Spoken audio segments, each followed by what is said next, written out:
নমস্কাৰ আটাইকে হিমাৰাণীৰ প্ৰবাসী সংসাৰলৈ স্বাগতম। এইবাৰৰ বসন্তৰ ছুটীত আমি চিকাগোস্থিত এডলাৰ প্লেনেটৰিয়ামলৈ গৈ আছোঁ। তাৰে কিছু দৃশ্যাংশ আজিৰ এই ভিডিঅ'ৰ মাধ্যমেৰে আপোনালোকক দেখুৱাম বুলি ভাবিছোঁ। আমি ৰাতিপুৱা 10 মান বজাত হোটেলৰ পৰা ওলাই আহিছিলোঁ। আপোনালোকেতো জানেই চিকাগো আমাৰ ঘৰৰ পৰা প্ৰায় 5 ঘণ্টা দূৰত অৱস্থিত। সেয়েহে একেদিনাই আহি উভতি যোৱাটো অকণমান কষ্ট সাপেক্ষ।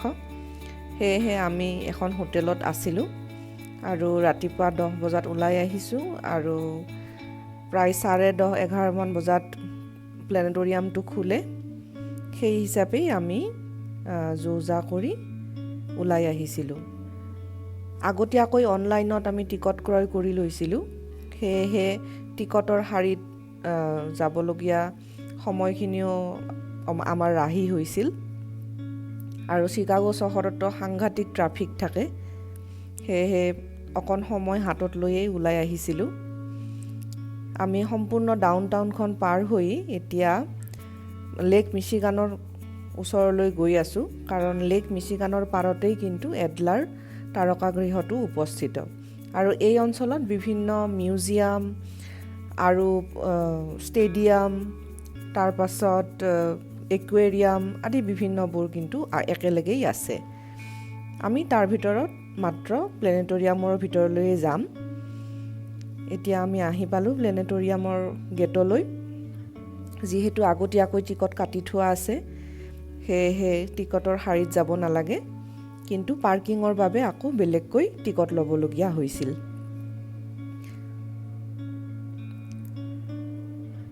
লেক মিচিগানৰ ধুনীয়া পাৰত এই তাৰকাগৃহটো অৱস্থিত। আৰু এই সময়ত লেক মিচিগানটো বৰফৰ পৰা পানীভাগ জলীয় হয়, সেয়েহে দেখিবলৈ বৰ ধুনীয়া লাগে।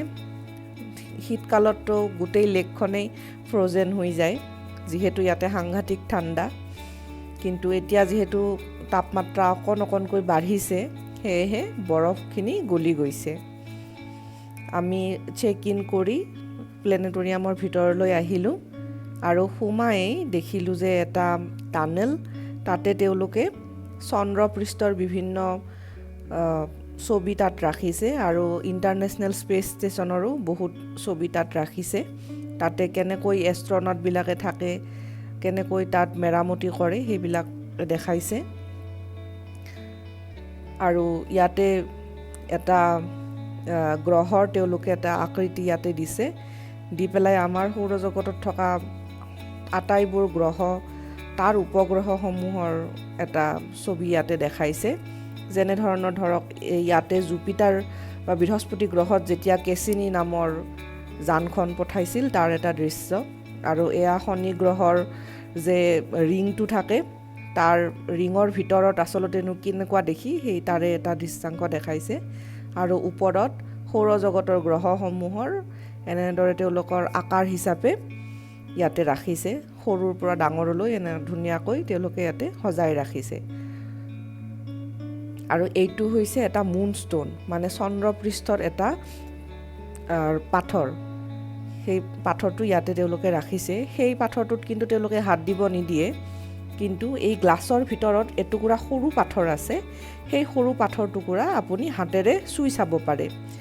নিজৰে ভাল লাগিল যে মুন ষ্টোন হাতেৰে স্পৰ্শ কৰিব পাৰিছোঁ।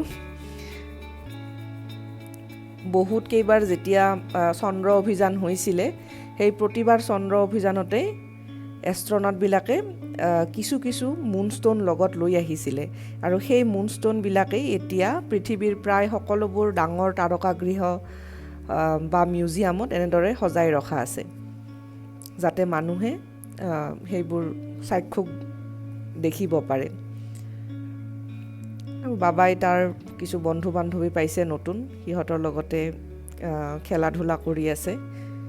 এই প্লেটফৰ্মখনত দেখুওৱা হৈছে তাৰমানে গ্ৰহবিলাকৰ অৱস্থান কেনেকুৱা হ'ব পাৰে। কোনো গ্ৰহত অকল পানীয়েই থাকে, কোনো গ্ৰহত লাভা থাকে, বহুত গৰম যিবিলাক গ্ৰহ, সেই ধৰণৰ। আৰু এইবোৰ হৈছে বিভিন্ন ধৰণৰ ৰোভাৰ আৰু লেণ্ডাৰ। যেনেদৰে ধৰক ভাৰতবৰ্ষই যোৱা বছৰ যে চন্দ্ৰযান-2 পঠাইছিলে, তাৰ ৰোভাৰ আৰু লেণ্ডাৰবিলাক আমি যেনেকৈ দেখিছিলোঁ এই একে ধৰণৰ ইয়াতে কিছু মডেল তাৰ ৰাখিছে আৰু ইয়াতে পৃথিৱী পৃষ্ঠৰ এটা ছবি এটা দিয়া আছে সম্ভৱতঃ ইণ্টাৰনেশ্যনেল স্পেচ ষ্টেচনৰ পৰা লোৱা এই ফটোখন তাৰে এটা ডাঙৰকৈ মডেল তেওঁলোকে ৰাখিছে এই তাৰকাগৃহটো এটা ডাঙৰ তাৰকাগৃহ বহুখিনি চাব লগা আছে আৰু মাজে মাজে ইয়াতে বিভিন্ন ধৰণৰ শ্ব' হৈ থাকে মানে চিনেমাৰ নিচিনা বিভিন্ন ধৰণৰ আপোনাৰ শ্ব' হৈ থাকে তো আপোনালোকে সেই হিচাপে শ্ব'ৰ টাইম ঠিক কৰি পেলাই ইয়াতে কিন্তু এইটো চাব পাৰে গোটেই দিনটোতো চোৱা নহয় কিন্তু গোটেই দিনটোৰ ভিতৰত অন্ততঃ 2টা বা 3টা শ্ব' আপোনালোকে চাব পাৰে তো আমি 2টা শ্ব'ৰ কাৰণে আমি বুক কৰিছিলোঁ তো প্ৰথমতেই আমি এটা স্কাই লাইফ বুলি এটা শ্ব' এটা চাইছিলোঁ য'ত চিকাগো চহৰৰেই ৰাতিৰ চিকাগো চহৰৰ পৰা কি কি গ্ৰহ নক্ষত্ৰ দেখিবলৈ পোৱা যায় আৰু কি কি কনষ্টিলেশ্যন দেখা পোৱা যায় সেইবোৰ কিন্তু ইয়াতে দেখুওৱা হৈছিলে যিহেতু তাতে ভিডিঅ' কৰা এলাউ নাথাকে সেয়েহে সেইখিনি ভিডিঅ' কৰিব পৰা নাই তাৰ পৰা ওলাই আহিয়ে আমি এতিয়া লাঞ্চ কৰিবলৈ আহিছোঁ যিহেতু আমি ৰাতিপুৱাই ওলাই আহিছিলোঁ অকণ কিছু ব্ৰেকফাষ্ট খাইছিলোঁ তাৰপিছত আৰু বিশেষ একো খোৱা হোৱা নাই এতিয়া ইয়াতে ভিতৰতে এখন কেফে আছে সেই কেফেখনৰ পৰাই আমি কিছু লাঞ্চ ল'ম বুলি আহিছোঁ যিহেতু এইখন এখন একমাত্ৰ কেফে ইয়াতে আৰু ভিতৰত বাহিৰৰ খাদ্য এলাউ নাই সেয়েহে কেফেখনত কিন্তু খাদ্য বস্তুৰ দাম সাংঘাতিক বেছি আৰু খুব বেছি চইচো নাছিলে তেওঁলোকৰ তাতে সেয়েহে বাবাৰ পচন্দৰ এটা চিকেন নাগেট এটা লৈছোঁ আৰু আমাৰ বাবে চেণ্ডউইচ লৈছিলোঁ সেয়াই খাই আমি আকৌ ওলাই আহিছোঁ ছেকেণ্ড ফ্ল'ৰত থকা মিউজিয়ামবোৰ চাবলৈ ইয়াতে সৰু ল'ৰা ছোৱালীৰ বাবে বিভিন্ন খেলাৰ ঠাইও আছিলে আমাৰ পৃথিৱীৰ ভিতৰতে থকা বিভিন্ন এনভাইৰনমেণ্টৰ বিভিন্ন মডেলছবিলাক ইয়াতে কৰি ৰখা হৈছিলে আৰু এইটো হৈছে এটা লঞ্চ পেড তেওঁলোকে বনাইছে মানে পৃথিৱীৰ পৰা যে ৰকেটবিলাক পঠোৱা হয় সেই ৰকেটবিলাক কেনেকুৱা পৰিস্থিতিত তেওঁলোকে পঠায় বা তাৰ লঞ্চ পেডটো কেনেকুৱা দেখাত হয় সেয়া তাৰ এটা মডেল ৰাখিছে আৰু এয়া আৰু এটা বেলেগ এটা গ্ৰহত কেনেধৰণে ধৰক লেণ্ডাৰবিলাক যায় বা ৰোভাৰবিলাক ঘূৰি ফুৰে তাৰে এটা দৃশ্য দেখাইছে আৰু বাবাইতো জানেই খেলা পালে তাক আৰু বেলেগ একোই নালাগে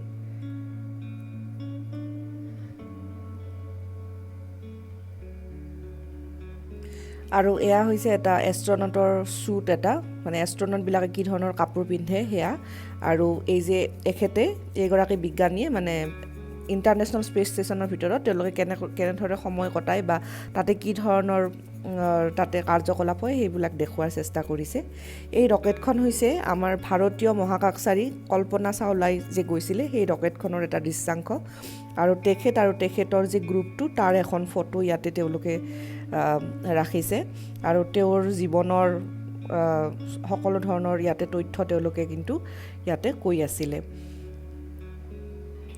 তাৰ পাছত আমি দ্বিতীয়খন শ্ব'লৈ আহিছোঁ এই শ্ব'খন এটা ইলুষ্ট্ৰেশ্যন ধৰণৰ আছিলে তো কিছু সময় আমি তাতে অতিবাহিত কৰিলোঁ আৰু এই শ্ব'টোৱে আছিলে আজিৰ প্লেনেটৰিয়ামৰ শ্ব'ৰ লাষ্ট শ্ব' আছিলে এইটো পৃথিৱীখনৰ এটা মডেল এটা তেওঁলোকে দেখাই আছে তাৰ পাছত বিভিন্ন ধৰণৰ গেলেক্সি আৰু বিভিন্ন ধৰণৰ কনষ্টিলেশ্যন আদিৰ বিষয়ে তেওঁলোকে কৈছিলে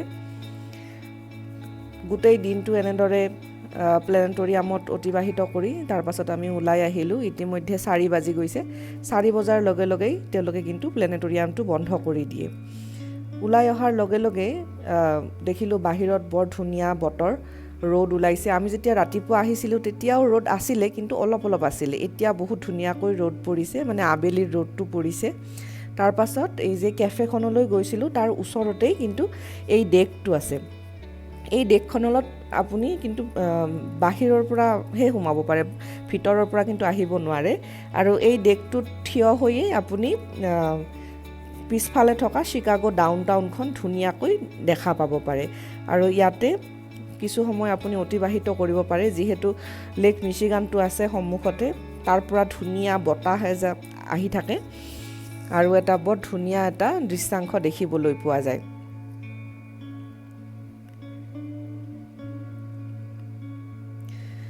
আৰু লেকৰ ওচৰে ওচৰে তেওঁলোকে কিন্তু পাৰ্কৰ ব্যৱস্থা কৰি দিছে আৰু এটা ধুনীয়া জগিং ট্ৰেইল এটা আছে এই জগিং ট্ৰেইলটোৰে সম্পূৰ্ণ লেকৰ পাৰেৰে আমাৰ আজিৰ প্লেনেটৰিয়াম ভ্ৰমণ ইমানতেই অন্ত পৰিল আশা কৰোঁ আপোনালোকে ভাল পালে আকৌ এটি নতুন ভিডিঅ'লৈ সোনকালে উভতিম ধন্যবাদ কুশলে থাকিব